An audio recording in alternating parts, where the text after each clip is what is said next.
एकदम चुप। अगर जरा भी हिले तो खोपड़ी फोड़ दूंगा। जो पूछ रहा हूँ उसका ठीक ठीक जवाब देना और जल्दी देना। अरे लेकिन आप लोग हैं कौन और ऐसे कैसे हमारे घर में घुस आए? क्यों?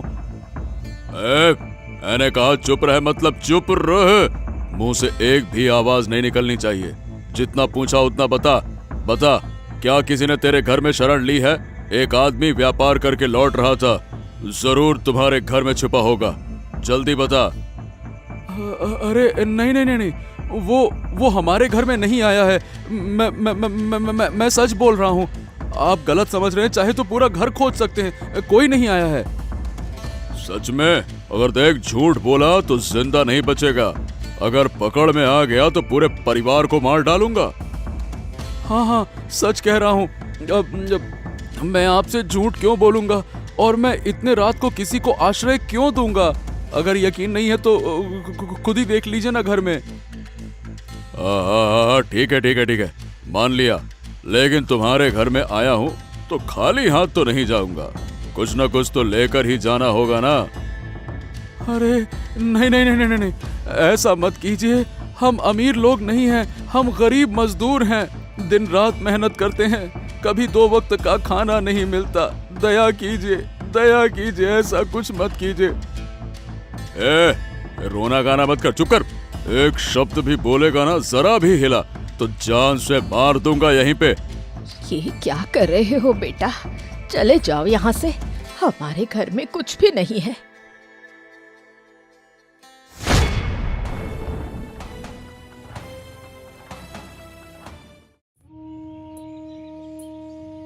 इस तरह बेवजह डाकू के हाथों कैलाश की माँ की मौत हो गई।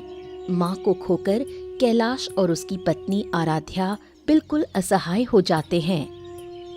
मैंने तुम्हें कितनी बार कहा था झूठ मत बोलो, लेकिन तुमने मेरी बात कभी नहीं मानी। अब देख लिया झूठ बोलने की सजा क्या होती है। अरे आराध्या, मैं क्या करता बताओ? मैंने उस आदमी से वादा किया था कि उसकी जान बचाऊंगा। मैं उसका विश्वास नहीं तोड़ सकता था। मैं विश्वासघाती नहीं हूँ।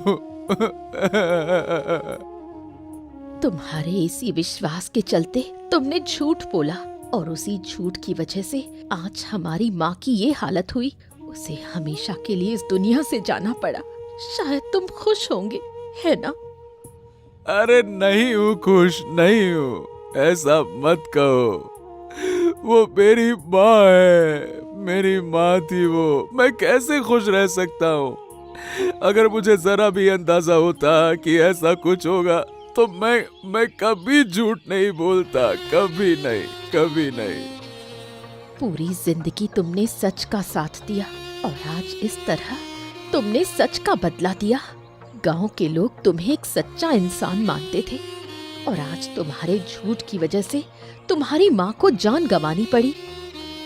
मुझे माफ कर दो आराध्या, मुझे माफ कर दो। मुझसे माफी मांग कर क्या होगा? अगर सच में पछतावा है तो अपनी माँ से माफी मांगो। पता नहीं वो तुम्हें माफ करेंगी भी या नहीं। जिस आदमी के लिए तुमने झूठ बोला वो तो तुम्हें देखने भी नहीं आया। डरपोक कहीं का। माँ मुझे माफ कर दो। मेरे झूठ की वजह से तुम्हें इस तरह मरना पड़ा। मैंने जिंदगी में कभी झूठ नहीं बोला, कभी नहीं। लेकिन आज एक झूठ की सजा ऊपर वाले ने मुझे दे दी।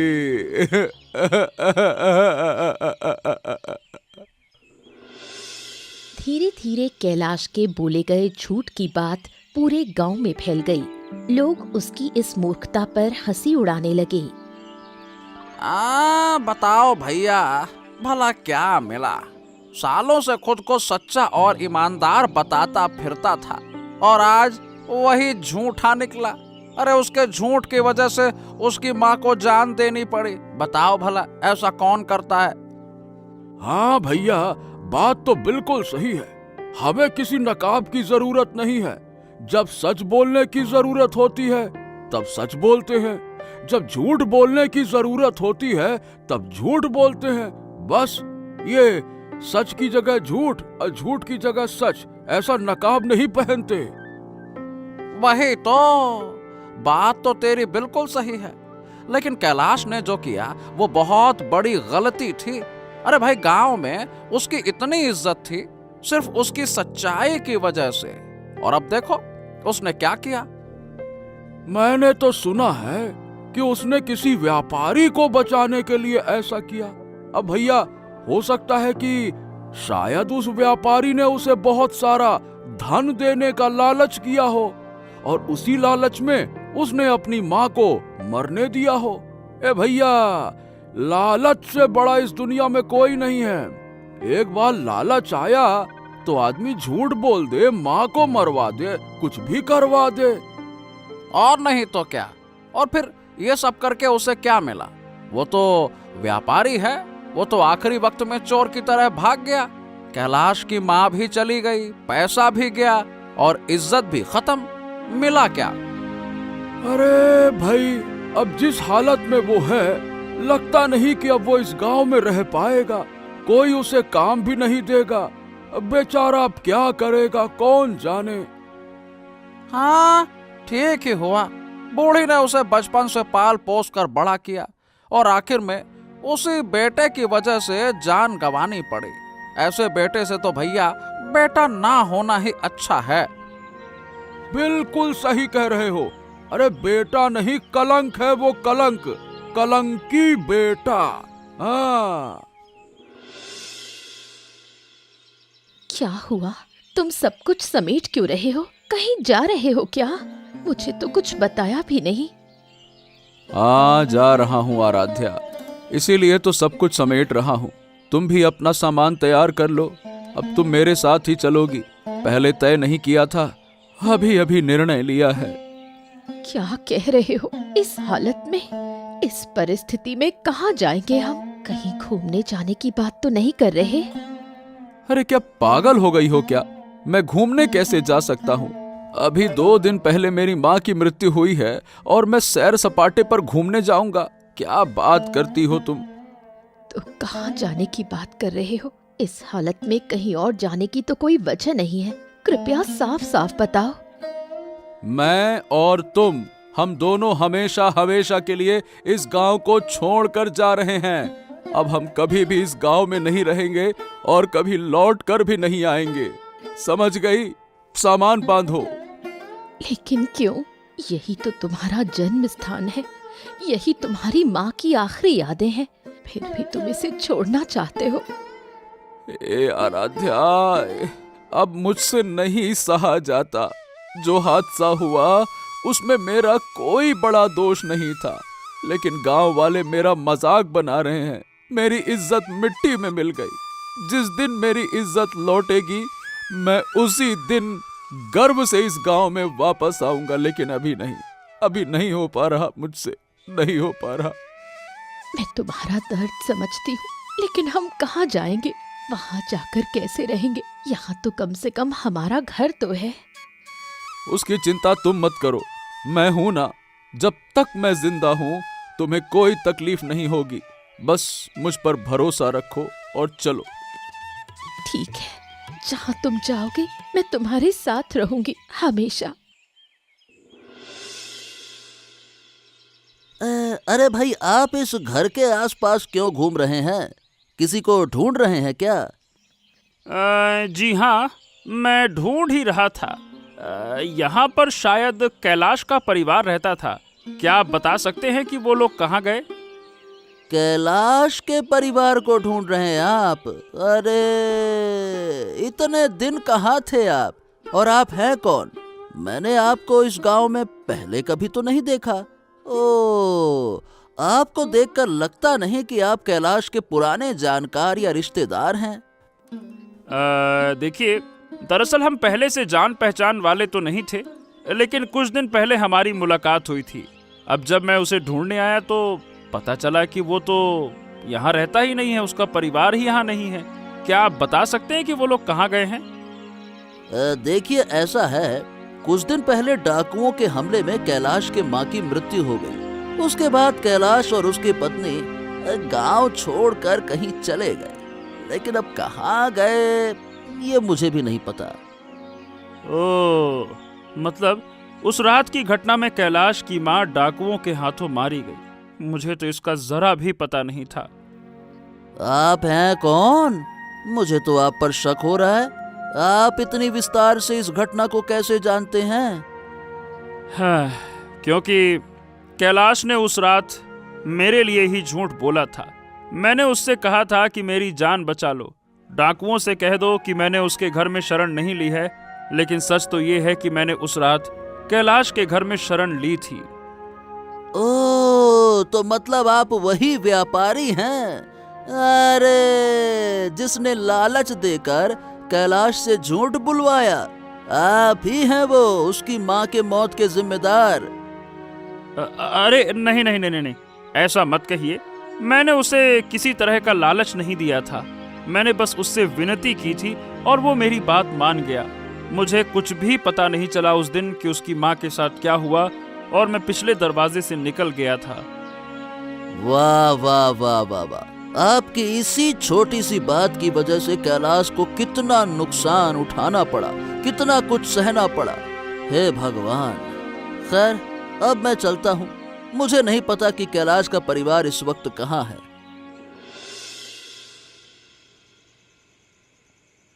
कैलाश और आराध्या अपने गांव को छोड़कर दूसरे गांव में आ बसे, पर वहां भी कैलाश को कोई काम नहीं मिला। इस तरह शुरू हुआ उनका दुख भरा जीवन, भूख, गरीबी और संघर्ष से भरा। क्या हुआ? ऐसे क्यों बैठे हो? घर में थोड़े से मुरमुरे रखे हैं, तुम्हें देती हूँ, खा लो और सो जाओ। मुझे आज भूख नहीं है, मैं वैसे ही सो जाऊंगी।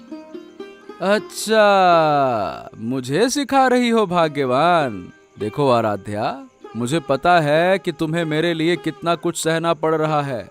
खाली पेट सोना पड़ता है और फिर भी कहती हो कि भूख नहीं है। मैं जानता हूँ तुम बिना खाए सो नहीं सकती। अरे कैसी बातें कर रहे हो? अब वो पुरानी आदतें नहीं रही।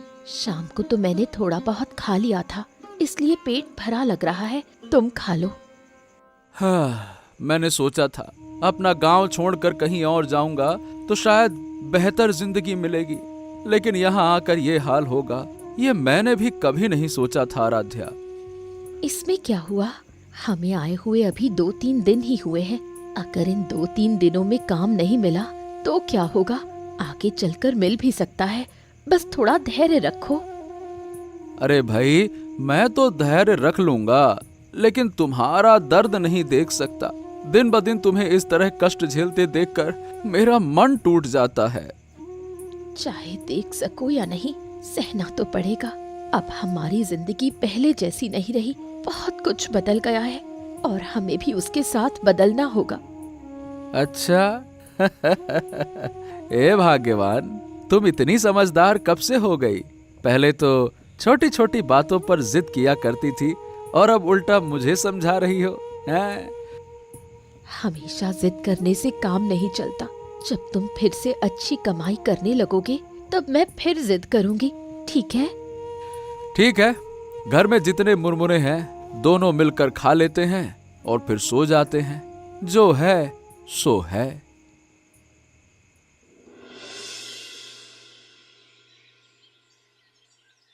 कैलाश भाई, एक बार मेरी बात तो सुनो। देखो, जो कुछ हुआ उसमें मेरा कोई दोष नहीं है। यकीन करो, मुझे नहीं पता था। सुनिए सुनिए भाई साहब, आपकी वजह से मैंने बहुत कुछ खो दिया है। मेरी पूरी जिंदगी बदल गई है। मैं आपसे हाथ जोड़कर निवेदन करता हूँ कि कृपया करके आप मेरे जीवन में फिर से आने की कोशिश मत कीजिए। आप बस कुछ घंटों के लिए आए थे और उसमें ये सब हो गया। अब मत आइए। कैलाश, मेरी बात सुनो। देखो, अगर मुझे पता होता कि डाकू ऐसा कुछ करेंगे तो मैं तुमसे कभी भी मदद नहीं मांगता। मैं नहीं चाहता था कि मेरी वजह से किसी और की जान चली जाए, और जो हुआ मैं उसको किसी भी तरह से बदल नहीं सकता। मैं बहुत अफसोस में हूँ। उसके लिए मुझे कोई अफसोस नहीं है। मैं आपको दोष नहीं दे रहा, लेकिन आप कैसे हमारे घर से बिना बताए इस तरह चोरों की तरह भाग गए, बताइए भला। मैंने अपनी माँ को खो दिया और गांव वालों ने आपकी वजह से मुझे लालची और झूठा कहा। मेरी इज्जत, मेरा सब कुछ चला गया आपकी वजह से। आप कैसे चले गए पीछे के दरवाजे से चोरों की तरह, बताइए। हाँ, मैं समझ रहा हूँ। मुझे माफ कर दो भाई। मेरे पास उस दिन बहुत कीमती सामान था। डाकुओं की नजर से बचने के लिए मैं बिना बताए पिछवाड़े के दरवाजे से चुपचाप भाग गया। लेकिन अगर मुझे अंदाजा होता कि ऐसा कुछ होगा तो शायद मैं जाता ही नहीं। मैं तुम्हारा साथ देता, वहीं रहता, फिर चाहे जो कुछ हो जाए। बस बस रहने दीजिए, इन सब बातों से अब कोई फायदा नहीं। माँ तो गई ना, जो होना था सो हो गया। देख ही रहे हो कि मैं अब कैसी जिंदगी जी रहा हूँ। देख रहा हूँ। तुमने मेरी वजह से झूठ बोला और बहुत कुछ खो दिया। उस झूठ की सजा नहीं, इनाम दूंगा मैं तुम्हें। तुम चिंता मत करो, बहुत जल्द तुम्हारी जिंदगी मैं बदल दूंगा। ये वादा है मेरा, याद रखना, ये मेरा वादा है।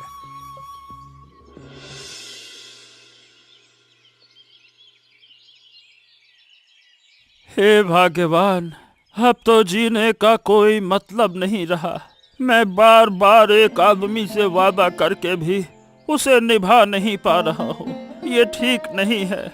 अब मेरा जीना व्यर्थ है। मैं क्या करूँ मैं। तुम ऐसा क्यों कह रहे हो? ये सब तुम्हारे बस की बात नहीं है। पिछले 2-3 महीनों से तुम बीमार हो। हमने कितने वैद्य और डॉक्टरों को दिखाया, फिर भी तुम ठीक नहीं हो पा रहे। ये सब मेरे पाप का फल है। मेरी वजह से एक निर्दोष औरत की मौत हुई। मैं ये बात सह नहीं पा रहा। शायद उसी पाप की सजा मुझे आज मिल रही है। वही।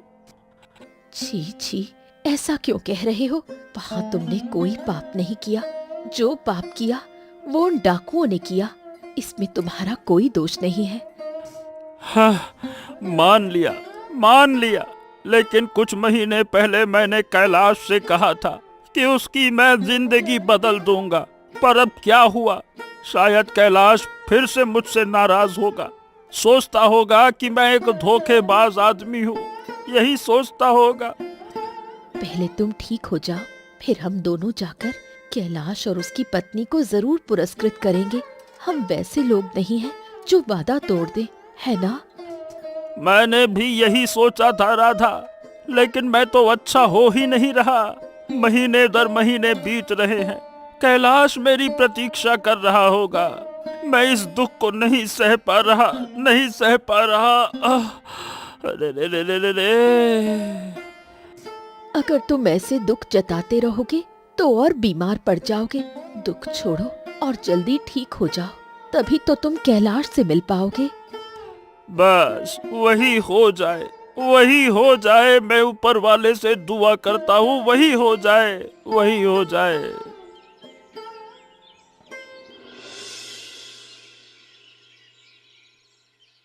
तुम्हें मैं कितनी बार समझाऊं? बताओ, क्या तुम बेवकूफ हो? कुछ भी समझ नहीं आता तुम्हें? लोग तुम्हें जैसे घुमा रहे हैं, तुम वैसे ही उनकी बातों पर चल रहे हो। ये कोई बात हुई? मुझे तो कुछ समझ नहीं आता। अरे आराध्या, मुझसे झगड़ने से क्या फायदा? बताओ भला, क्या मैंने ये सब कुछ जानबूझकर किया? व्यापारी खुद मेरे पास आया, मुझसे वादा किया कि वो हमारी जिंदगी बदल देगा। अब मैं क्या कहूँ इसमें? और तुम फौरन लालच में आ गए। अब देख लिया ना नतीजा। ना वो व्यापारी दिखता है, ना वो सुधरी हुई जिंदगी दिख रही है। अरे इसमें ऐसा क्या हो गया? अरे भाई, तुम मुझ पर चिल्ला क्यों रही हो? मैं समझ ही नहीं पा रहा हूँ। क्या मैंने तुम्हें अब भी पुराने दिनों की तरह तकलीफ में रखा है क्या? बताओ, कोई समस्या है क्या? बताओ। बात तकलीफ की नहीं है। बात ये है कि तुम बार बार उसी व्यापारी पर भरोसा क्यों करते हो? क्या भूल गए कि उस व्यापारी की वजह से तुम्हारी माँ की मौत हुई थी? फिर भी तुम उसी पर भरोसा कर रहे हो। अब देखो, जो हो गया उसको पकड़ के बैठ तो नहीं सकते। जो हो गया उसे भूल जाओ। शायद मेरी ही गलती थी। मैं फिर भी समझ नहीं पाया। क्या करूं मैं, क्या करूं? अब बताओ। व्यापारी खुद मेरे पैरों पर गिरकर माफी मांग रहा था। क्या मैं उसे माफ ना करता? इतनी भलाई दिखाने की जरूरत नहीं है। मैंने तो पहले ही कहा था, झूठ मत बोलो, सच्चाई के रास्ते पर चलो। लेकिन तुम्हारी यही भलाई देखकर देखो हमारी जिंदगी कैसी हो गई। ठीक है, अब मैं कभी किसी पर भरोसा नहीं करूंगा। अब से सिर्फ तुम्हारी बात मानूंगा, जो तुम कहोगी वही होगा। अब तो थोड़ा चुप रहो, मुझे राहत दो, चुप हो जाओ भाई। आज जो तुमने वादा किया है, ये वादा जिंदगी भर याद रखना। कहीं ऐसा न हो कि अपने झूठ की तरह इस वादे को भी भूल जाओ। नहीं, अब नहीं भूलूंगा। बार बार वो झूठ की बात याद मत दिलाओ, नहीं तो माँ की याद आ जाती है। तुम समझती क्यों नहीं हो? जब देखो तब वही बात, झूठ बोला, झूठ बोला, झूठ बोला।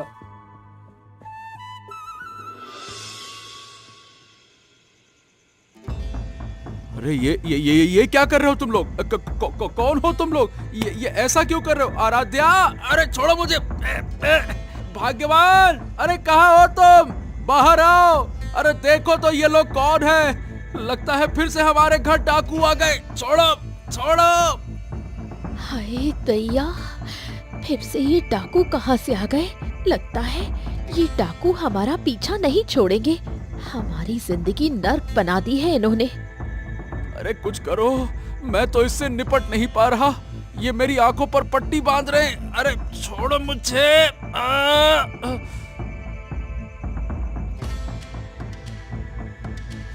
मैं तुम्हें कैसे बचाऊं?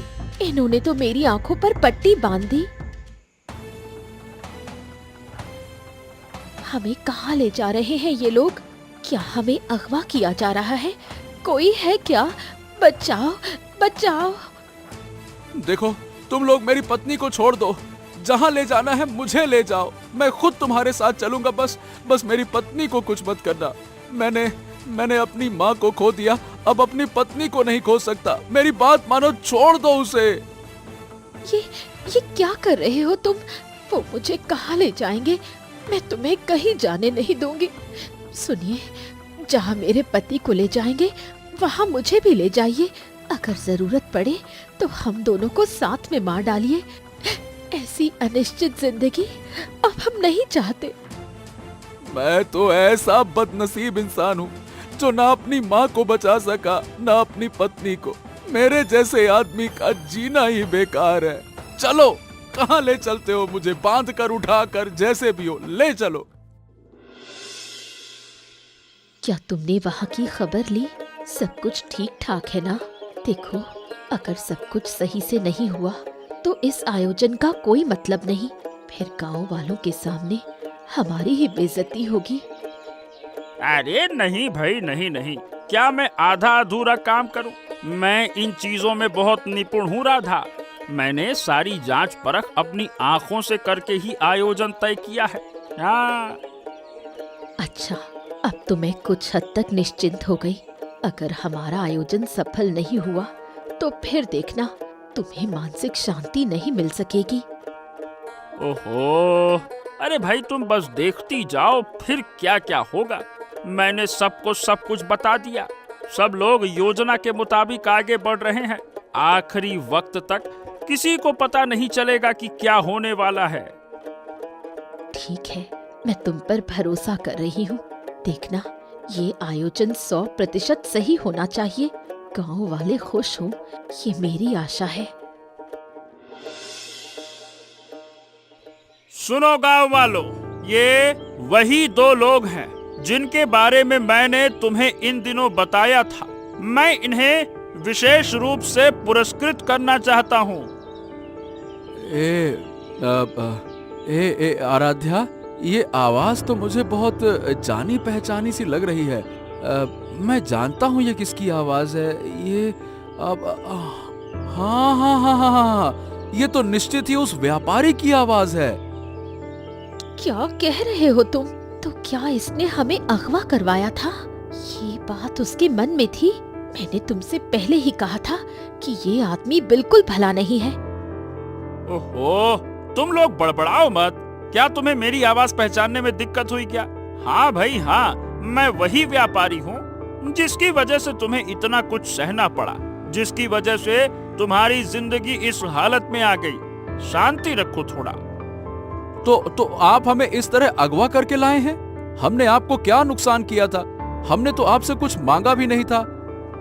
ओहो, देखो सच तो ये है कि तुमने मुझसे कुछ मांगा नहीं, पर मेरा तुम पर कर्ज है। मैं अपना वो कर्ज अदा करना चाहता हूँ।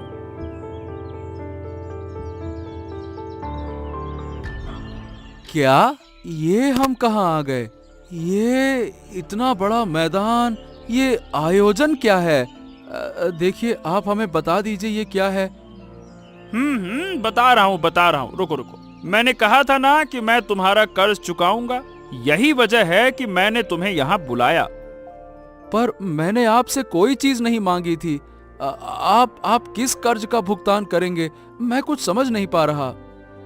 देखो, तुमने मेरे जीवन को बचाने के लिए झूठ बोला और मैं तुम्हें आज उसी झूठ का इनाम दे रहा हूँ। मैं इन सारे गांव वालों के सामने तुम्हारी खोई हुई इज्जत कुछ हद तक वापस करना चाहता हूँ। सबसे पहले तो ये देखो, ये थोड़ी सी रकम है।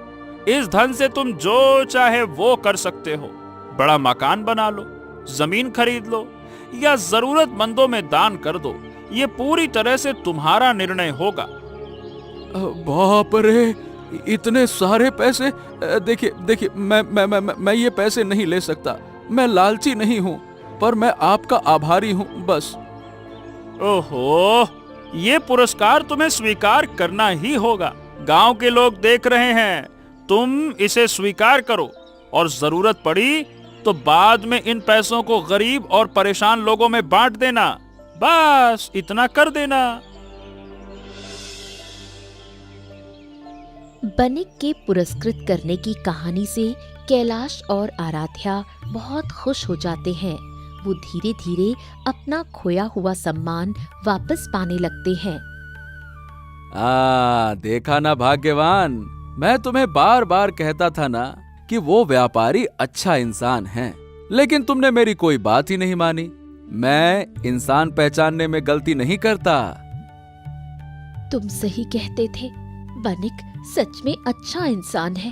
मैंने यूं ही उन पर शक किया, पर इतनी सारी कहानियां करने की क्या जरूरत थी?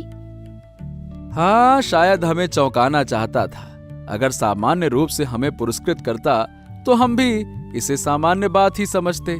इसीलिए उसने कुछ अलग और खास तरीके से हमें पुरस्कृत किया है। बनिक काफी समझदार है, पर अब इतनी सारी रकम का क्या करोगे? यहाँ तो बहुत सारा पैसा है। हाँ, पैसा तो बहुत सारा है, लेकिन आराध्या, मैं इस पैसे का इस्तेमाल नहीं करना चाहता।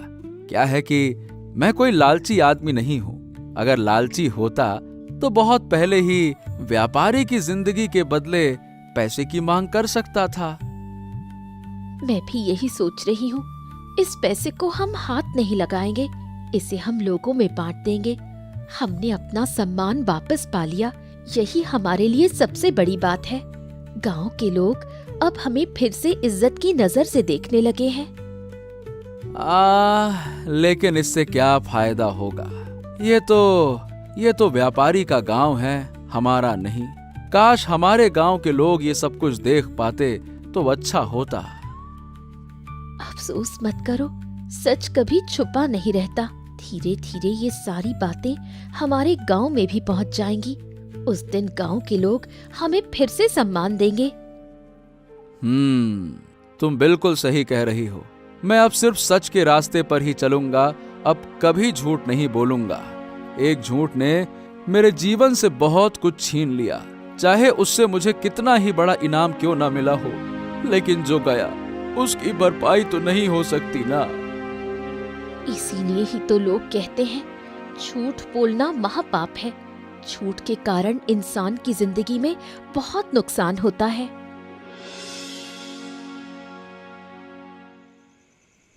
अरे दादा, आइए ना, आइए अंदर आइए। वहां क्यों खड़े हैं?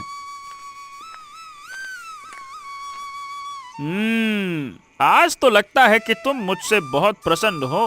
तुम्हारी आंखों में अब गुस्से की जगह स्नेह दिख रहा है। ऐसे बोलकर शर्मिंदा मत कीजिए। वैसे भी आपको इतना बड़ा इनाम देने की कोई जरूरत नहीं थी। आपने हमारा सम्मान वापस दिलाया, यही हमारे लिए बहुत है। ये पैसे ये लीजिए, ये हम नहीं ले सकते। आप इसे किसी जरूरतमंद को दान कर दीजिएगा। हैं? चलो एक काम करो, इन पैसों में से थोड़ा सा हिस्सा अपने व्यापार में लगाओ और बाकी अपने गांव जाकर दान कर दो। देखना गांव वाले तुम्हें फिर से सम्मान देने लगेंगे। ये बताइए, क्या सम्मान भी पैसे से खरीदा जा सकता है क्या? ओहो, बात वैसी नहीं है। देखो, तुम्हारे गांव में बहुत से लोग हैं जो असहाय हैं, 2 वक्त का खाना तक नहीं जुटा पाते। अगर तुम ये पैसे उन्हें दे दोगे तो उन्हें बहुत राहत मिलेगी, वो तुम्हें प्यार करेंगे और यही प्यार तो असली सम्मान है। ठीक है, ऐसा ही होगा। लेकिन अब मैं उस गांव में नहीं लौटना चाहता। जो पीछे छोड़ दिया सो छोड़ दिया। अब मैं किसी और गांव में रहना चाहता हूं। ये भी अच्छा है, इससे हमें भी थोड़ी सुविधा होगी। हाँ, मैं तुम्हारे लिए एक प्रस्ताव लेकर आया था। अगर तुम ये मना न करो तो तुम मेरे साथ व्यापार में शामिल हो सकते हो। व्यापार? लेकिन क्या मैं ये कर पाऊंगा? क्यों नहीं कर पाओगे? जरूर करोगे। तुम बहुत समझदार इंसान हो और व्यापार में एक ईमानदार आदमी का होना बहुत जरूरी होता है। तुमसे ज्यादा सच्चा इंसान हमें और कोई नहीं मिलेगा। सुनो जी, अब मना मत करो। दादा ने हम पर इतना उपकार किया है, हमारा सम्मान हमें लौटाया है। उनके प्रस्ताव को ठुकराओ मत। ठीक है, अब अगर आप इतना जोर दे रहे हैं तो मैं इनकार नहीं करता। मुझे भी काम की जरूरत तो है ही। अगर मैं दादा के साथ व्यापार कर सकूं तो इससे अच्छा मेरे लिए क्या ही होगा। हाँ। सभी बाधाओं और मुश्किलों को पार करके बनिक और कैलाश ने मिलकर एक नया व्यापार शुरू किया। दोनों को उसमें बहुत बड़ा मुनाफा हुआ। बनिक की बड़ी हवेली के पास ही कैलाश के लिए एक नई हवेली बन गई। फिर सबने पुरानी बातें भूलकर एक दूसरे का सहारा बनकर सुख और शांति से जीवन बिताना शुरू कर दिया। हाँ, अब तो सोचकर भी हैरानी होती है कि एक झूठ का इनाम इतना बड़ा हो सकता है। एक झूठ ने मुझे कहां से कहां गिरा दिया था, लेकिन किसी के साथ विश्वासघात ना करने के कारण मुझे जिंदगी ने कितना बड़ा इनाम दिया। अरे, तुम अब भी वही बातें सोच रहे हो? अरे, वो सारी बातें अब पुरानी हो चुकी हैं, उन्हें छोड़ो और अब नए जीवन की शुरुआत के लिए तैयार हो जाओ। हाँ। नए जीवन के लिए तैयार हम हो सकते हैं, पर इसका मतलब ये नहीं कि पुराना जीवन भूल जाएंगे। हमारे पास अब सब कुछ है, लेकिन बीच में हमने अपनी माँ को खो दिया। आज अगर माँ जिंदा होती तो कितनी खुश होती। बिल्कुल सही कहा तुमने। कुछ खोने के बाद ही इंसान कुछ खास पा पाता है। और क्या कहूँ, ये सब बस एक हादसा था। खैर, अब इन बातों को यहीं छोड़ते हैं। हम अपनी आने वाली पीढ़ी को यही सिखाएंगे, कभी झूठ मत बोलना।